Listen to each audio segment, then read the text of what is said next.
have you ever bought some baits and then you just used them or didn't like them, and then you're like, damn, I don't have the receipt, I can't return them, I've already used them? This is the video for you. We're gonna go ahead and remelt these. I didn't like these, the way they moved in the water.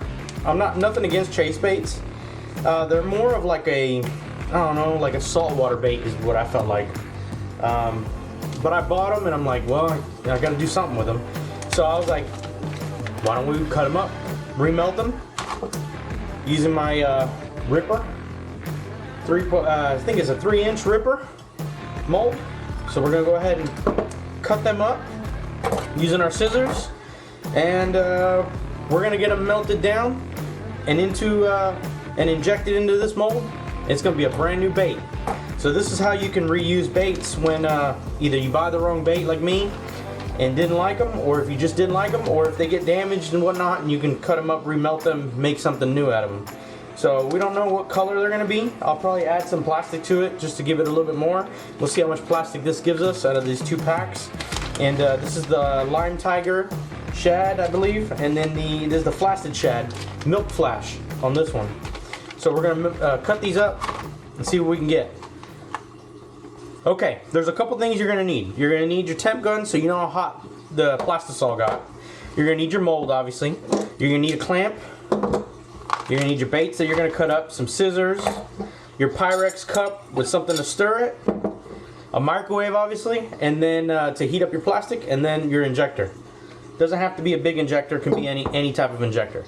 So we're gonna go ahead and start cutting these up. So let's get them unpackaged here. These are damn near brand new. I've only used a couple of them, I think. Throw that away. So this is what they look like. And they got eyes on them. So I'm gonna go ahead and take these eyes off. And I'm gonna save those actually for another bait.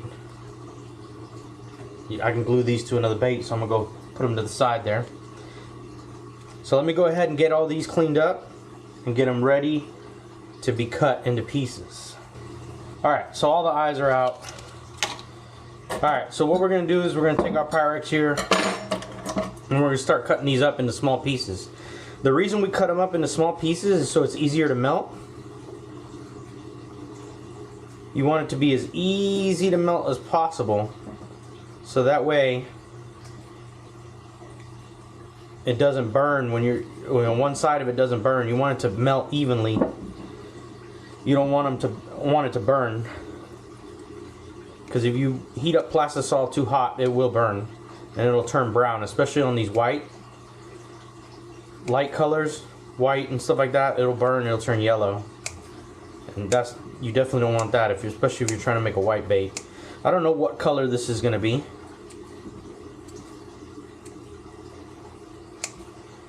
Put it in the comments what color you guys think this is going to come out to. I think it might come out to like a,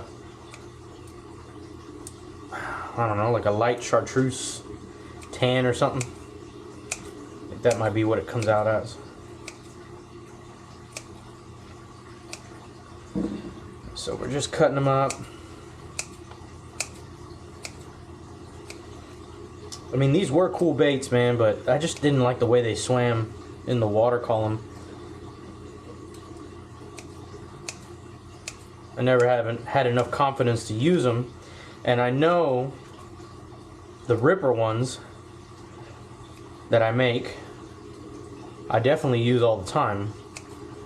So it's even something like that where if it's something you use all the time and you're running low on them and you got some plastics that you don't mind getting rid of, or if you have another mold of them. I don't have a mold of these, but if I had a mold of these, I wouldn't care, because even if I had to remelt those and make these again, you know, I could if I wanted to.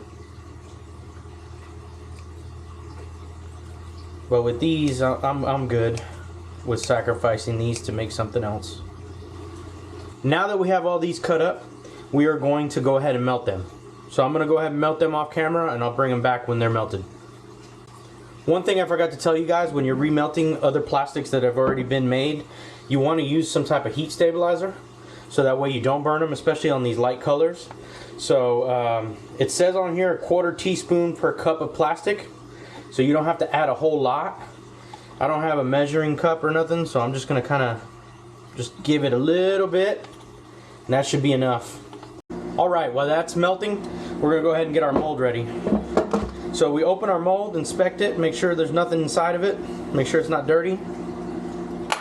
We're gonna close it up, and we are going to clamp it. So it's nice and clamped now. And that's pretty much ready. I'm gonna take the heat gun and heat this up. I'm gonna do that off camera. Get this mold nice and hot, because you want the molds to be nice and hot when you do them. And we're gonna go ahead and inject both these sides once we get our plastic. We got our temp gun, so we know exactly how much the temperature is on the plastisol. We want to get it kind of around 350, 360-ish range. That's usually the sweet spot there, 350 to 360, and that's what we're gonna do. All right, guys, we got it out. It's a little hot. I got it up to 400, and so it's a little hot. As you can see, it's kind of like a beige, tannish color. What I thought it was gonna be. It's not a whole lot of plastic. We could probably get some out of it. What I think I'm gonna actually do is I'm gonna add some plastisol to this, and it's gonna dilute the color just a little bit. And then what I think I want to do is put some dyes in it and change the color a little bit. Maybe get it more closer to like a kind of get it more of like a watermelon color. You know what I mean? Like a green pumpkin watermelon type color. Maybe not the watermelon, the red part, but more of like a green pumpkin color. I think that's what I want to do. The plastic that I'm going to add to it is a black sinking plastisol from Dead On Plastics. And this stuff's really good. You just got to shake it real good. And what I'm going to do is I'm just going to add some to this. Not a whole lot. Just enough to make it worth my while here. And we're going to have to heat this up. You definitely want to get this hotter than 350. Because if not, it looks like gelatin. And it doesn't do it right. So you definitely want to get it hot. See, it looks like gelatin. So you definitely want to get that hot and get it going. Alright guys, I got my green pumpkin. This is what I'm going to add to it. This is from Lure Works. It's just green pumpkin 109. That's what we're going to add to it and try to see what kind of color we can get from that. So let me get this plastic heated up. We'll add the color and see what happens.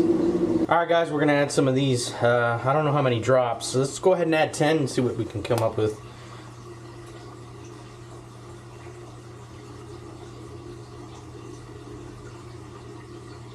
Ten drops. Let's see what that looks like.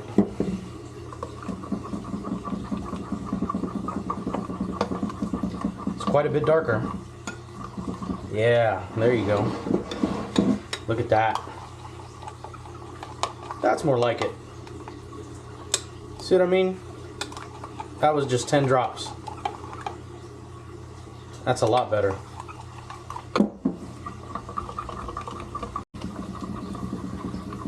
All right, got this nice and hot. It's about almost 350, 347. That's good.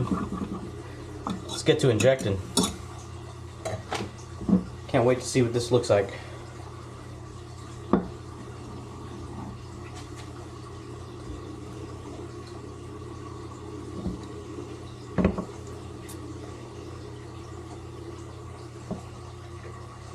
You want to do firm pressure once you get it filled up, so that way you don't have any cavities.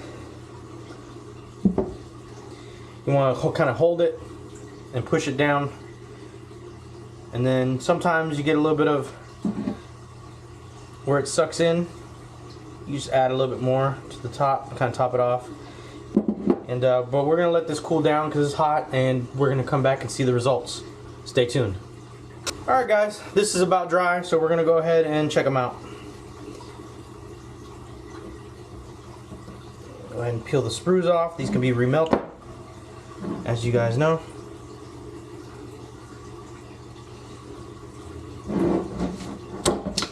Take our clamp off, and let's check this out. Oh yeah.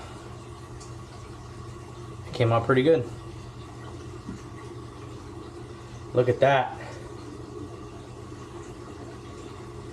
came out pretty damn good. I like that color.